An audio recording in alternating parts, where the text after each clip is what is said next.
好，我们马上来看一下这个比尔盖茨啊，今天跟习近平见面了。那这个报道啊是昨天的报道说，会见比尔盖茨。然后原本都是美国媒体放出来的消息哦，但是现在看起来已经是确认见面了。这个亮哥这边帮我们找出了最新的这个照片哦，现在双方已经见了面了，确定见面。那昨天我们有提到说，习近平是昨天生日嘛，生日的隔天马上跟比尔盖茨就见上面了。那上回他们的见面其实是在博鳌论坛哦，在海南省2015年的时候，博鳌论坛期间见到一面。那这个事隔了4年，比尔盖茨再次的访华哦，到北京跟习近平的见面，人家也解读啊，这是美国企业界重视对华合作的一个缩影哦。那他其实也有捐5000万美元，要帮助中国大陆来研发药物。抵达了北京之后有演讲，那还包含了现在目前呢，他说啊要继续作为这个等于说他一直在为这个疫情啊，或者是为这个疫苗啊，一直在为这些公益不断在做事情。所以他说要用科学的力量为进步来加速度。那再来我们看看这个今天这个法广也有提到习近平的极端高调中，就是说不断的听到极端这个词在这一阵子都听到像极端思维啊、极端氛围啊、底线思维啊，是不是也代表着中方现在开始态度更加的强硬对美事实上并非是这个秦刚说话不客气而是这个习近平现在营造出来这个中国备战这个一致对外的这样的一个极端思维，可能已经是定调，对于美国就是这么的处理。那我们来看看中国大陆的外交部提到说，布林肯访华的事情，他其实讲的是蛮保守的，他就说，双方正在就这个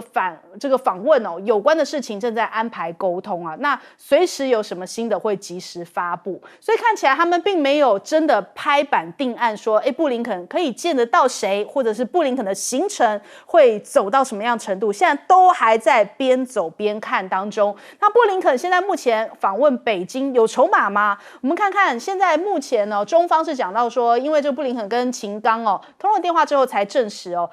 经双方商定而非应邀的这个措辞那其实布林肯在访中之前，美国释放了3个敏感的讯息，一个是美国的媒体就是讲说这个古巴这边有情搜的设施，再来呢就是这个李家超也不能去参加，没有受到邀请去参加这个 APEC 会议，再来是 AIT 主席罗森伯格和台北办事处的处长孙小雅接连对于台湾总统选举的表态那基本可以肯定的是说，这3项的议题将会是布林肯想在北京得到答案或是承诺的一个重要的筹码。但是大陆的学者就讲说你布林肯想要先稳住中美的关系首先你要先停止自说自话，不然你总是自己感觉自己在制裁，然后反正你自己又说要来，那你都没有在听北京给你画的红线是什么，叫你扣好的第一颗纽扣是什么嘛。那再来我们看一下现在中国大陆放出来最新的消息是，这个中国的总理李强要来访问这个德国跟法国，在6月18到6月23号要进行这个相关的访问。那大家也表示说这看起来是中方对于中德关系的一个高度的重视因为他是上任之后的第一站就选在德国，那接下来也会推动这个中法全面的战略伙伴关系不断的发展。那这个意义非常重大，因为呢德国跟法国是欧盟前2大的经济体，也被视为是欧盟的引擎。这一回李强呢代表这个中国大陆去参访，也代表说这个中国更加重视跟欧洲的关系那其实中国大陆才刚斡旋完中东下一步就是要启动欧洲的引擎吗？当然美国会感觉到一个压力跟威胁感我们看《华尔街日报》提到了美国悄悄的在推动这个伊朗的外交接触要来针对这个核协议开始要进行一些相关的一些讨论嘛。可是美方目标是要达成非正式非书面的协议但是部分的伊朗官员称为政治停火，所以伊朗也希望说美方是不是可以减免制裁。可是伊朗另一方面他的总统又去到这个拉美，是要拉拢拉美国家来抗衡美国吗？所以看起来伊朗也不是这个平白无故就说跟你这样子就这样子谈，我一方面我还是该做朋友的，我也要继续这拉拢下去那还有乌克兰这边欧洲议会突然宣布说要在7月份举行的北约峰会上面邀请乌克兰加入北约那前2天其实理会才提到了，俄乌战争只能靠谈判来结束。如果又要这样子加入北约这个消息，这会是一个帮助和谈或是结束战争的一个有力措施吗？这恐怕引起大家的一个质疑哦。那首先我们来请教一下亮哥怎么看这个布林肯的访华？布林肯还没有到、啊好，先看比尔盖茨。对，因为布林肯他只有待1夜了啊，所以有人说是 one night in Beijing 啊。那我觉得大陆的打算就是，因为他18号早上就到了，那就是看那天讨论的状况，那如果讨论的不错，我估计隔天早上习近平就会接见。所以为什么要 one night in Beijing 呢？那大陆也没有给他太长的时间，因为王毅跟苏利文在维也纳大概的分歧大家都知道了嘛。而且秦刚还特别在他去之前，两个不是通了话吗？然后跟他讲，就是中国大陆还是在乎主权、安全、发展各方面的问题啦。我认为中国大陆这次会非常在乎具体的承诺啦，那可能会要求白纸黑字啊，因为讲了也没用啊。所以要看布林肯啦，就是因为这个我们在国际政治上叫做它是连续博弈啦。怎么说呢？不是说你布林肯去了大陆就结束了，因为布林肯要谈得好，后面叶伦才能再去啊。然后9月9号 G20嘛，拜登搞不好也想跟习近平见面啊，所以这个是一个连续的博弈了。就布林肯你一定要开个好彩头，然后接下来叶伦还有或者是他的商务部才能够去跟中国谈一些具体的经济合作嘛。比如说他希望你买美债啊，或者希望你买美国的农产品啊。那接下来或者是9月9号 G20，那拜登跟习近平见面，不然你就要拖到11月 APEC， 对，拜登跟习近平见面。总之，他后面是有所求的。所以中国大陆也不怕你这边打迷糊仗了。因为你如果打迷糊仗，叶伦就不用去了啦。搞不好布林肯都见不到了。布林肯，你说习近平是不是？啊、习近平本来就不一定会见他，因为习近平今天见这个比尔盖茨啊，事实上并不是把他当作微软的代表了，他是基金会的代表。亮哥，你帮我们解读一下，刚刚有一个消息进来哦，习近平对比尔盖茨说：“你是我今年在北京会见的第一个美国朋友，而且大陆始终寄望于美国人民，希望两国人民友好下去。中美关系的基础在民间。”对。那比尔盖茨还讲说，过去4年无法拜访中国，感到很遗憾哦，所以这一次带了很多话题要跟习近平讨论，心情也感到很激动。所以现在是定调民间可交流。官方也许布林肯，就one night也看不到。这个不一定啦，就像布林肯到底有没有进展嘛？事实上，布林肯会见到秦刚，也会见到王毅啦。所以如果有进展，我认为也不排除跟习近平见面啦。可是那个一定是谈得相当不错，才有可能见面啦。不然one night北京隔天就飞走了啦。他要去伦敦嘛，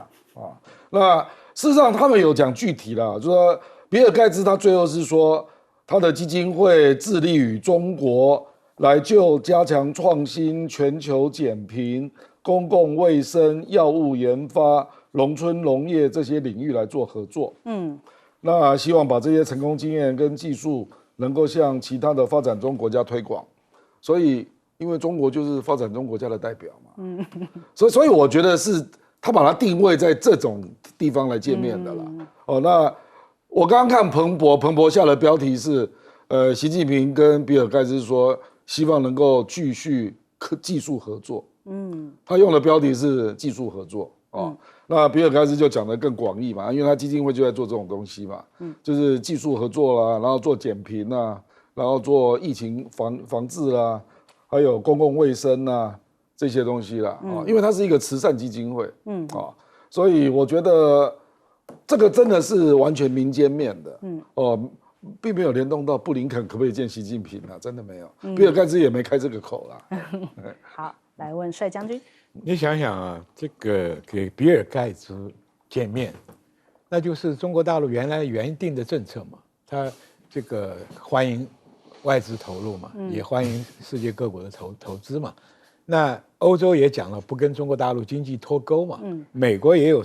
商人的时候不愿意脱钩嘛，所以他就很善明的，就是说，商业的来往，你再制裁我还是有来往，对不对？那你布林肯来见不见到习近平那是另外一码事了。那就是看布林肯能够给出多少比较坚定而且比较实在、能看得到的东西，才能决定下一步习近平见不见你面嘛。因为拜登政府现在面临什么？今年年底以后他自己的选举，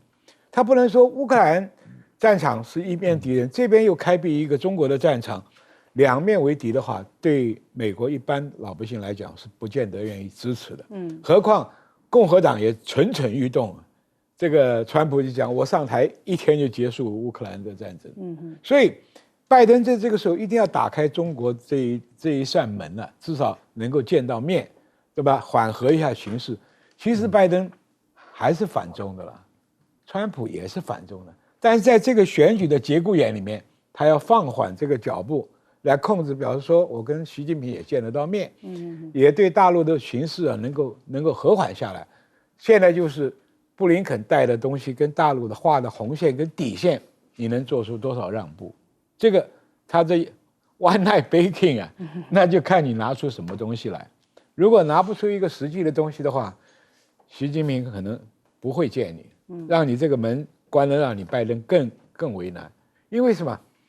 美国的军方对中国大陆的情报收集已经是陷入一个空前的困难了，所以天天派侦察机啊。你看阿拉斯加有一个扑爪雷达，跟我们的乐山雷达一样，可以深入到3000公里，中间还补一个韩国的萨德，也进去2-3千公里。它除了这个以外，对中共的内部的情报很难做，因为人脸辨识啊，你外国人想在中国做间谍活动很困难。所以这个军方里面一直对这件事情很在乎，说要见李在福嘛。为什么？就希望建立有热线，免得像这个苏州舰真的一撞出了问题了，战火突然起来了，这是美国军方最担心的事情。所以这个东西，美国国防部很积极，所以美国的国安单位也需要说，见到习近平是不是建立双方领袖的热线电话，至少可以控制这个局面嘛。所以中国大陆很明显呢，马上派人到德国去跟法国见面，那也就是德国、法国讲过，跟中国大陆不脱钩嘛，这个都是互相吻合的了。是，所以这个大和博弈你有得看了。好，张将军，这个中国总理李强到德国还有法国去访问，那就纯粹来看就是经济考量，因为我们知道法国的总统马克宏在4月的时候访中，对，然后得了这个空中巴士的大订单回去了，哇，这个对他的这个就业来看，对他的市场还有空中巴士这方面的这个航空业非常有帮助。所以他这一次李强这次到德国去，再到法国，德国蛮重要，因为德国他在2022年跟中国大陆的贸易是2980亿欧元，但是德国对中国大陆是贸易逆差800亿。德国一向我们知道德国的经济是很强的，只次于美国、中国大陆还有日本。德国在这世界上排第4，经济是蛮强，但是他最近这几年呢，他的这个贸易顺差都下降，到去年的时候，贸易顺差840亿，但是对中国大陆是贸易赤字，他贸易顺差是有赚，对全世界赚了840亿，但是这里面当中中共是赚了800亿，他跟中国大陆是贸易逆差，所以现在德国非常希望，就跟马克龙访问中国大陆，希望中国大陆多买德国的这些零件，这些零件你多买我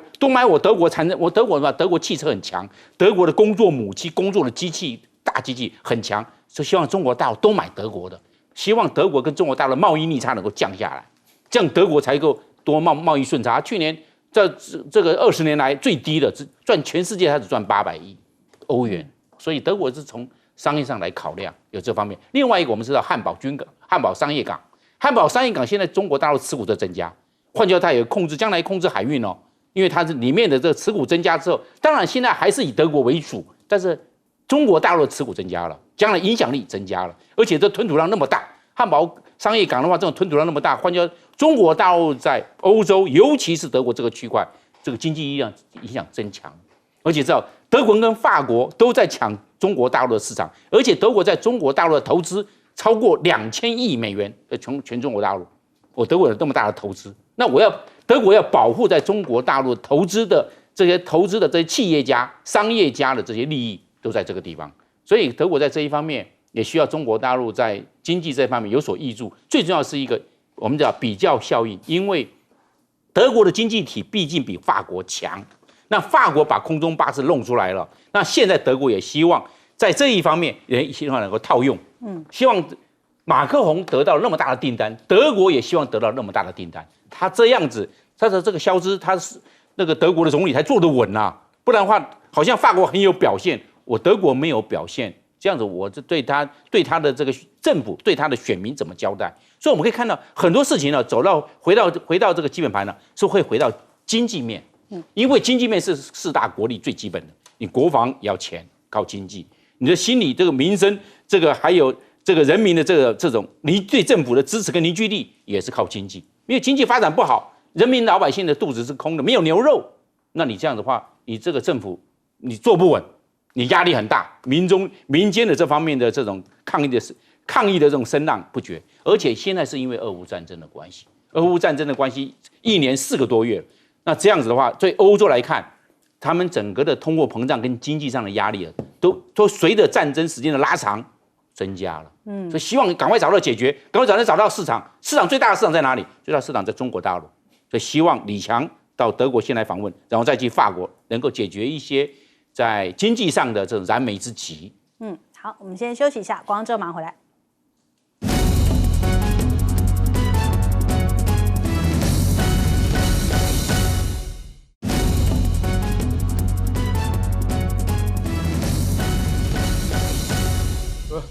欢迎回来，新闻大白话。我们来看一下，现在中国大陆一箭41星创了一个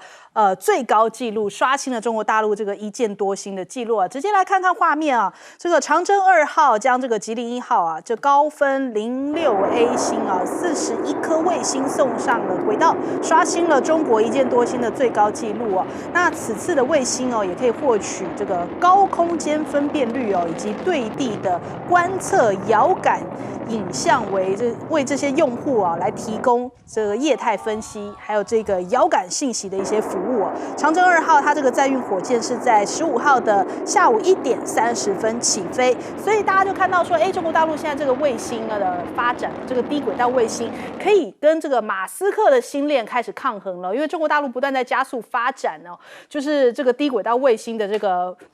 等于说密布程度啦，当然这个星链现在可能是位居第一但是中国大陆现在也是紧追在后啊。那我们看看这个《华尔街日报》提到，中国大陆境内有很多这个新的发射场正在兴建卫星的产业也在国企和民间企业持续在扩张当中。纽约的国际战略研究中心，它这个军事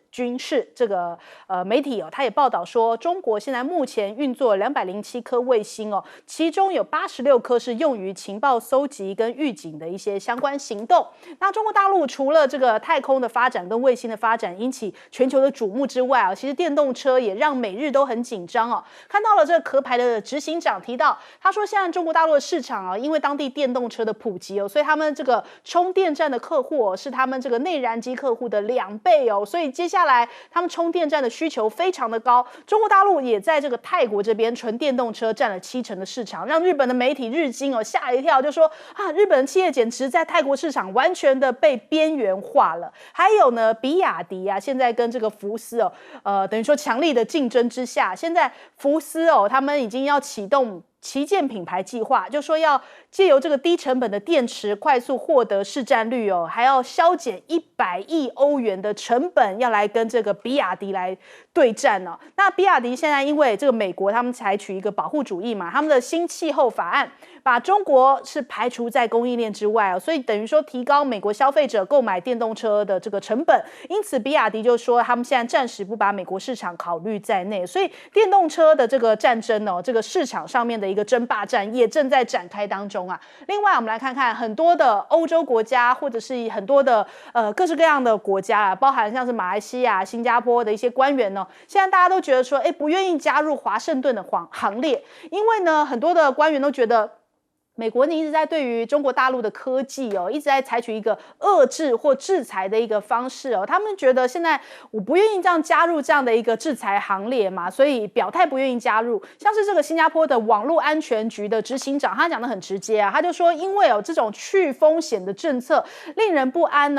新加坡因为开放的经济才变得富裕哦，所以希望能够跟中国大陆建立各式各样的联系哦。如果做得太过火的话，会影响到它目前的局势。所以我们看香港的南华早报也提到，现在世界需要的其实是一个再全球化，因为世界不能够再失去合作跟全球贸易这样的稳定力量。过去我们在讲说世界是平的嘛，就是因为全球的供应链是这样打散开来，可是现在世界已经不再是平的，变成供应链都在断裂，或者是要你分边，或者是选择你要做美国生意还是做中国生意哦。但这样子其实是对于全球的贸易体系哦是更大的威胁。那全球最大的一个贸易国家美国正在破坏多边的贸易主义哦，所以现在连欧盟哦，你看欧盟好像是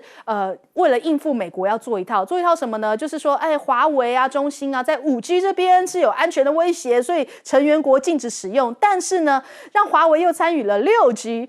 甚至 AI 这些方面的一些开发哦。所以打5G 是给美国一个交代，发展6G 才是他们现在眼前更需要的一个需求。因为中国大陆在6G 这边哦，真的现在目前是占有领先的优势。首先，我们来请教一下亮哥怎么看这个去风险化，因为欧盟它即将要讨论那个整个欧盟的那个安全战略啦。那它大概10年一期嘛。那目前就是因为这个去风险，他又说不等于脱钩啊。那具体意思是什么啊？大家搞不清楚了。比如说举例啦，华为就是一个典型的例子啊。华为在在德国，如果是4G 的话，它的市占率40几%。那5G 到底可不可以用？那前一阵子我们知道美国介入嘛，然后用这个安全理由嘛，然后德国就暂停了哈。那可是后来法国又说，只要符合我们的安全规范，那法国不排除用啊，因为法国的4G大概华为也占了20几%啊，所以现在就变成是谁先定出规范来用华为了，因为比如说欧洲理论上那个5G， 比如说像 Nokia 或 Ericsson， 事实上都在欧盟里面嘛，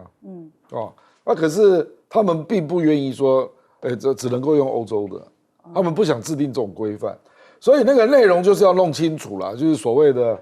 去风险化指的是什么啊？那是根据欧洲的安规，然后来审查。如果华为并没有什么装后门啊，或者找到安全的疑虑，那就可以落地，是不是？那如果这样就跟美国非常不一样了，因为美国就是一刀切嘛。美国说这个不行，就整个都不行。美国才不管你呢，看有没有验出后门啊。美国一直说华为有问题啊，到现在没有举出任何证据啊，可是他还是把你禁了。所以我觉得欧洲现在大概在酝酿一个不一样的做法了啊。那至于新加坡那个也太紧张了啦，因为又没有人要邀请你进来啊。事实上，美国到亚洲邀请了 Chip 4， 并没有新加坡啊，对不对？韩国、日本、台湾，对啊，所以是台湾、韩国才有半导体高阶制程的问题嘛。所以基本上东南亚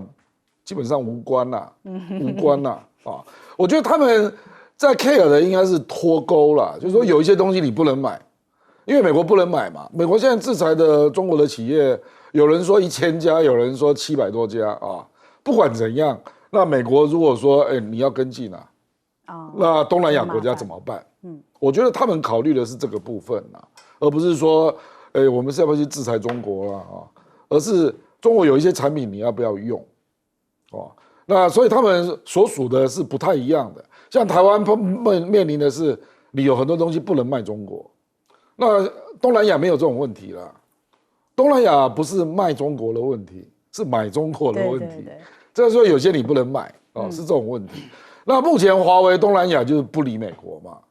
因为东南亚普遍都有用华为啊，可是其他产品你要不要跟进？所以我觉得他主要是在担心这一类的问题啦。那所以我是觉得这个今年应该会定案啦。所以比如说李强为什么要去德国，要去法国嘛？我觉得跟这个议题是有关的。好，接着我们来请教一下张将军。这个中共的一箭41星呢，因为我们知道在5月底的时候才一箭26星，它这个是一箭41星，当然全部是微卫星了，它是用长征2号。丁型的这火箭送上，长征号丁型已经发射了476次，因为上一次是475，这是476次，换下它的成熟度跟稳定度都已经出来了。那现在中共在轨的卫星是207枚在轨，但是中共到现在为止所发射的人造卫星总共是451。那因为人造卫星它会因为使用它有它的连线，有的时候它因为轨道会受微重力慢慢回到地球轨道，后来就烧毁，坠入大气层，会有这个状况。现在在轨是207颗，换句话说，它可以用在商业，用在这个军事用途。有让我们中共的这些无人机哦，你看都是那个经过这个北斗系列卫星的这种导控。它的中共，我认为它是3步走的，这个3步走啊，走的是有它的一个逻辑顺序。第一个就是我们看到在1970年4月24号，如果没有记错的是东方红1号打上去。因为说这个毛泽东那时候有讲，太空将来是军事战略的高地，一定要争取太空。所以在1970年就打东方红1号。在我认为第2步走的时候应该是2007年打那一个风云气象卫星。风云气象卫星呢，那个到800多公斤，863公斤大概，然后是迎向撞击，它不是从后面追，它从迎向撞击，每秒钟大概8公里的速度，每秒钟8公里将近大概是25倍音速引头撞到，刚好把这个风云气象卫星击毁，当然也制造了很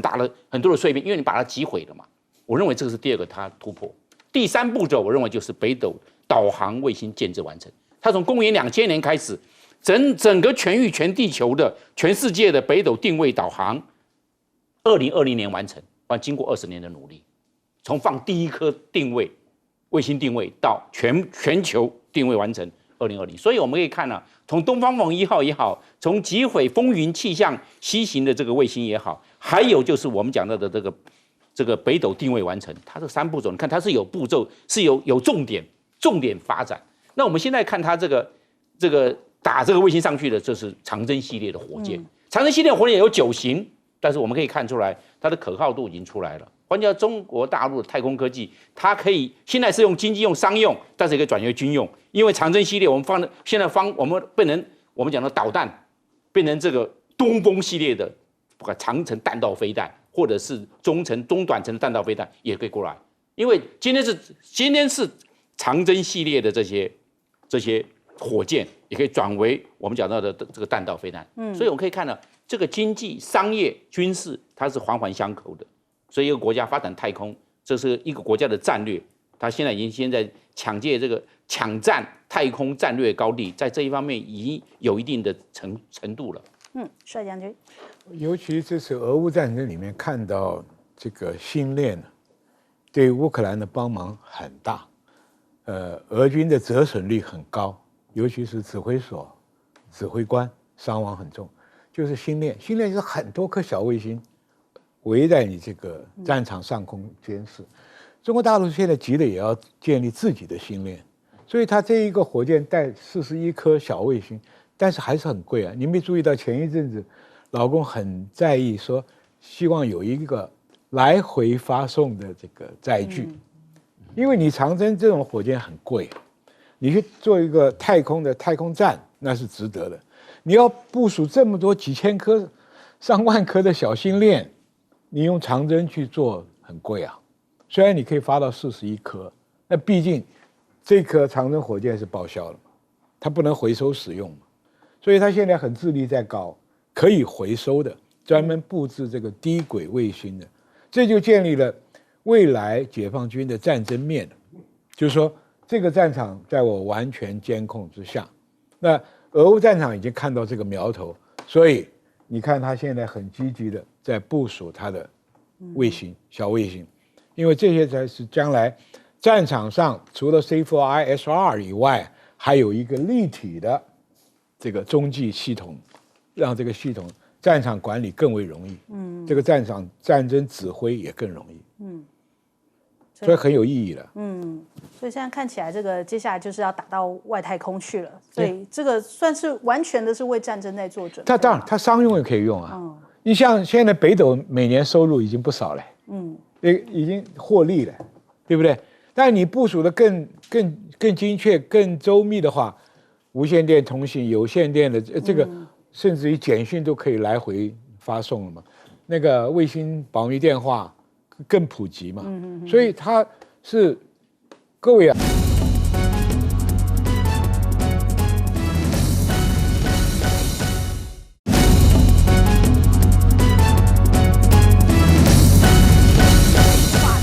那我们首先先来看一下侯友宜现在大谈两岸他说要以中华民国宪法为基准来重启两岸的沟通。他说台湾现在目前最大的危机是政府不愿意和对岸沟通。那未来如果他当选总统的话，会以中华民国宪法为基础来重启跟对岸的事务性的一些对话沟通和合作，降低两岸的紧张情势他还提到这个台湾有事，世界必定有事这一番话感觉很像这个日本美国常常在讲，怎么侯友宜也跟着讲他说两岸不能像现在执政党8年不对话，这对台湾非常的危险，而且不要老是讲意识形态，要台湾共好，台湾要一起好。我们想说又来了这个 GPT， 这个被民进党在那边讲说你怎么一直在讲同样的话呢？所以我们也搜寻了一下台湾共好那出现了这个27900则结果，就是是不是已经用太多了，用到民众都已经听得觉得怎么又是同样的话语所以我们来看看到底讲过几次6月9号的时候，这个基北桃1200块的这个定期票，然后他当时也是想说跨区合作台湾共好那连这样子的月票都要讲台湾共好。然后台北8县市的这个合作宣言，他也说这个北台好，台湾就共好。两岸的态度呢，他也说台湾两岸共好，世界就会好。所以两岸共好真的很常讲到，就没有太过具体的这个比较细致的讲法。之前柯志恩有提过就说你应该要讲得更细致一点，在两岸的议题上面，这样大家才知道你的立场嘛。但是民进党呢，现在看起来是不是不断在抹红因为马英九基金会要邀请这个陆生访台，然后他们在讲说这个是高档的旅游团平均每个人是13.5万元，高档旅游团9天8夜来台湾那萧旭岑非常的生气他是这个基金会的这个发言人嘛，那他也讲到说这个民进党一下指控陆生来台是统战，一下子又说这个是来台湾旅游，那到底是统战还是旅游呢？民进党不要为了抹红而抹红那现在看起来这个陆委会到底准或不准呢？因为这个陆委会现在的讲法就说会依照既定程序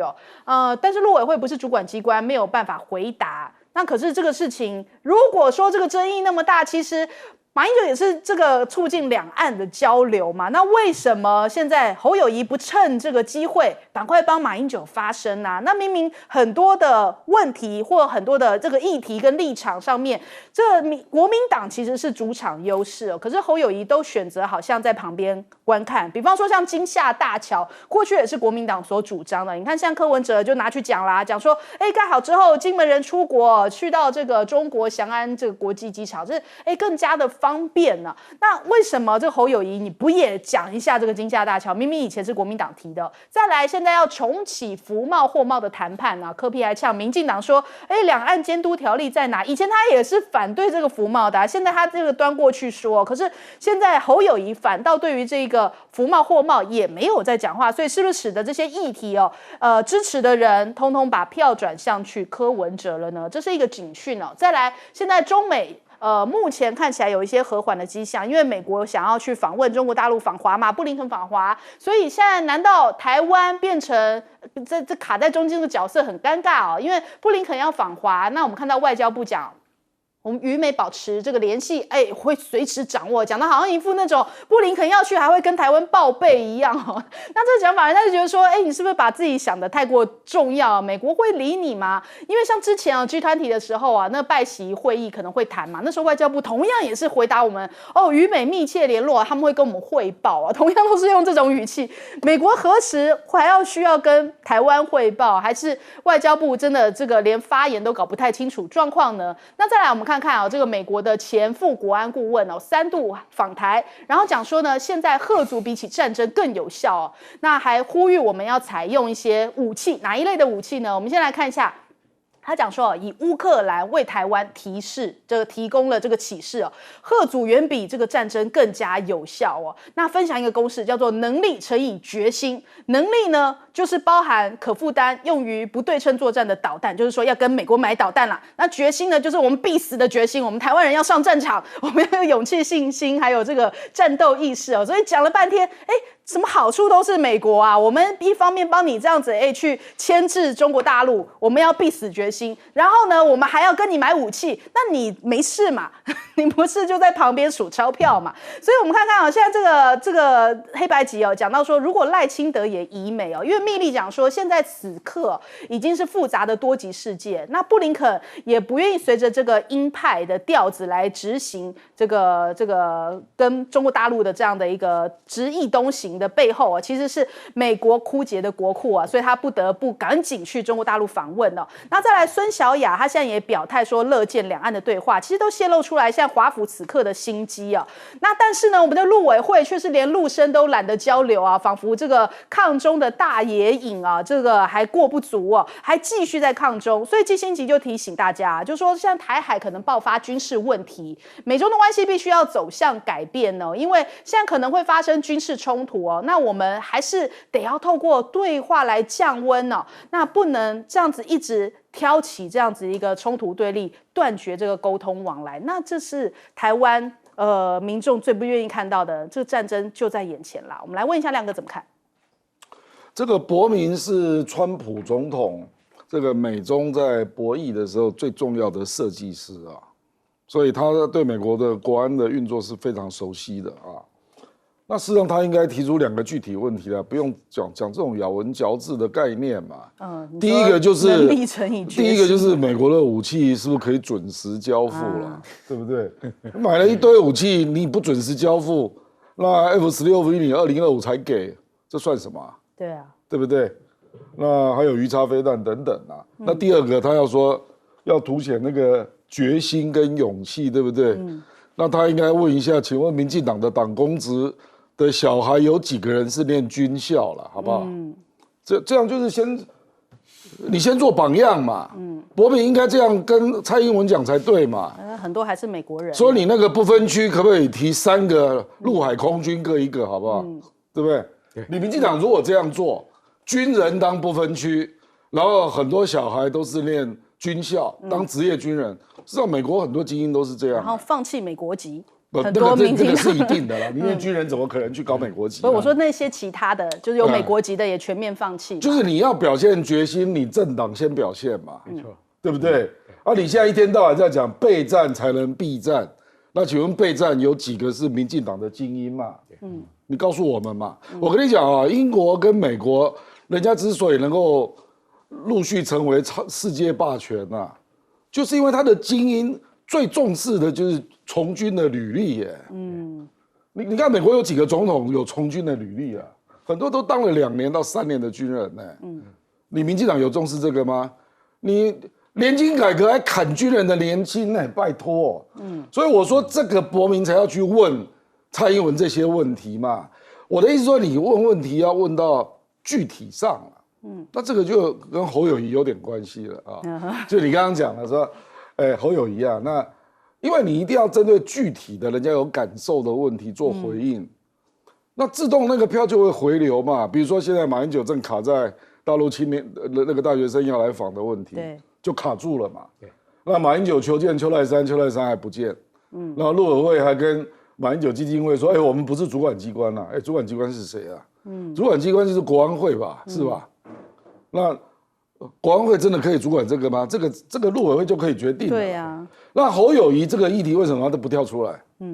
你如果这个时候跳出来，即使没有成功那支持马英九的人也会觉得感念在心对啊。实际上很多议题都是这样啦。比如说我举例，柯文哲去金门，他就直接在金门县长跟陈玉珍的面前说他支持金厦大桥。这个侯友宜早就可以运作啦。那你为什么不表态？这是你们国民党的立委，对不对？太多了啦，我觉得这类议题太多了那柯文哲就说，他如果当选总统，服贸议题要重启然后要问蔡英文说，两岸监督条例目前已经做到哪里了就是他会去丢这种具体的问题，那支持服贸的人就会看到那个柯文哲丢这个议题这个老百姓坦白说了，选举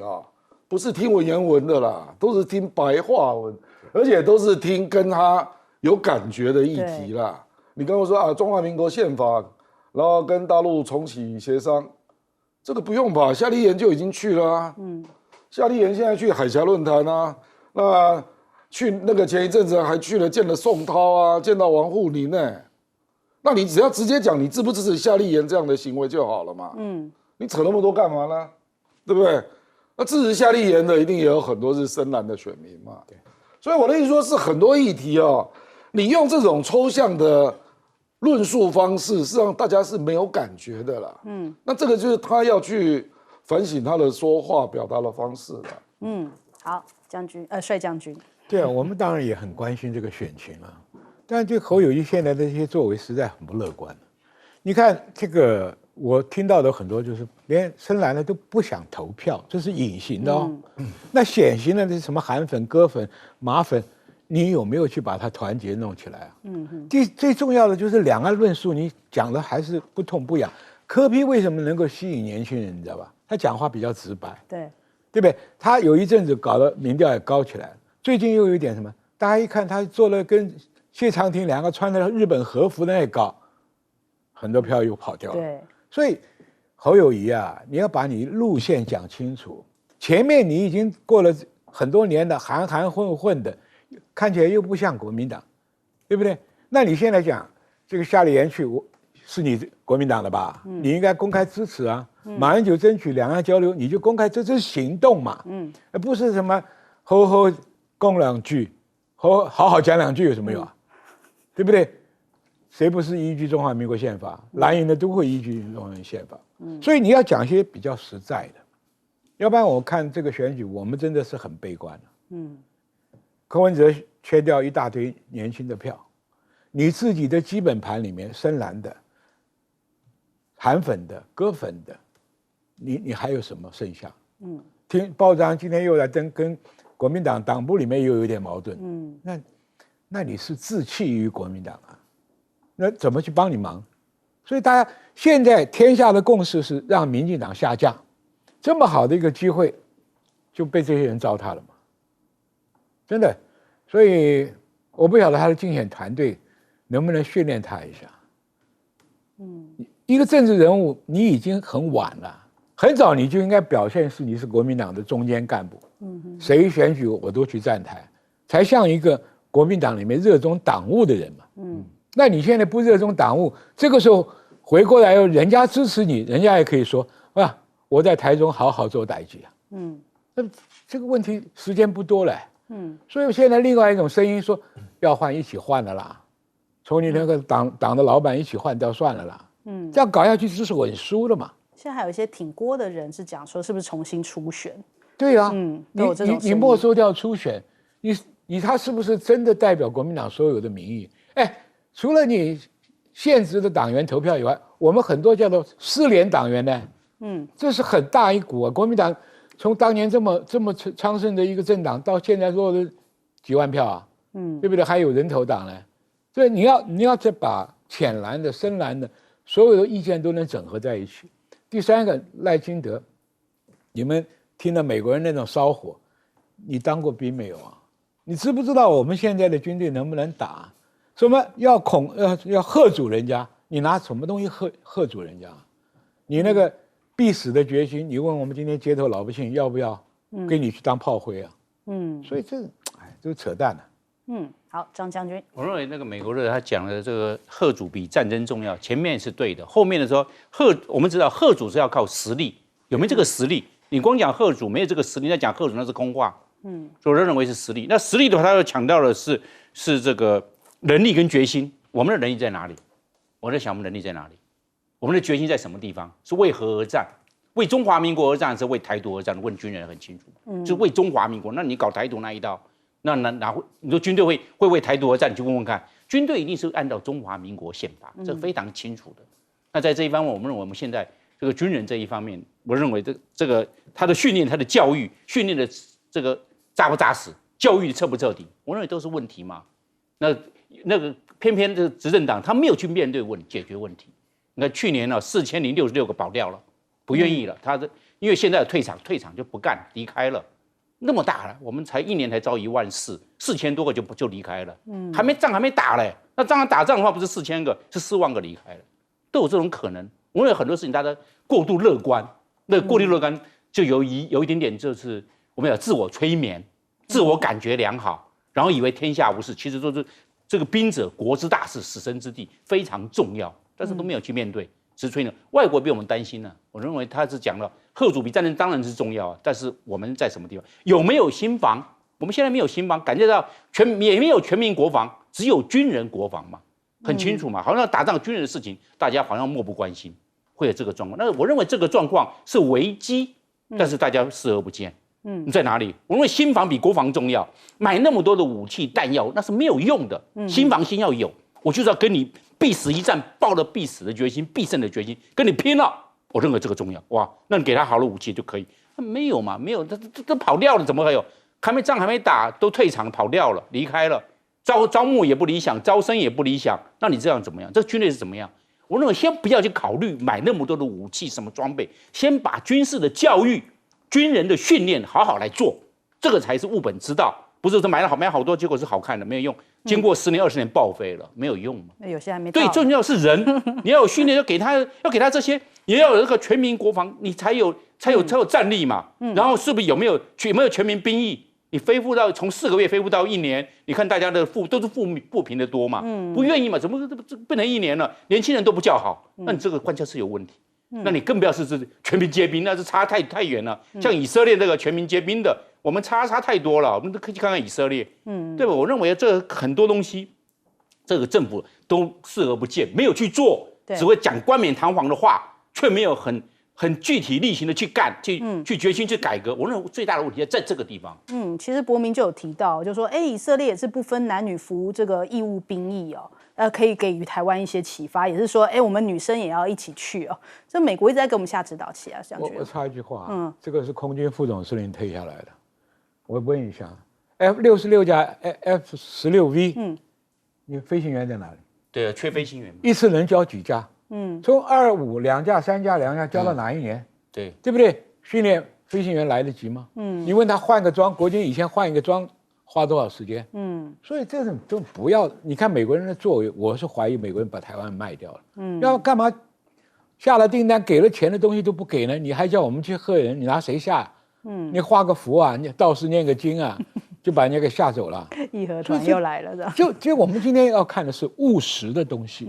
你有走台独也可以啊，你能号召出独立的这个台湾共和军来啊？你没有那个本事嘛？借壳。倒霉的是这些现役的军人，所以现役不干嘛，招来了就退嘛，军校考试没有什么人嘛，对，素质要降低嘛，你拿什么东西吓阻？你连我自己老百姓都吓不住啊。按照记法那个公报啊，9年增加19位飞行员，F-16，我们讲 F-16，你换成1年只增加2位，那你66架飞机一共有76个座舱，因为有10架是双座，那你这样76个座舱需要105个飞行员。你要50年才有办法补齐啊！好，我们先休息一下，广州马上回来。这可惜。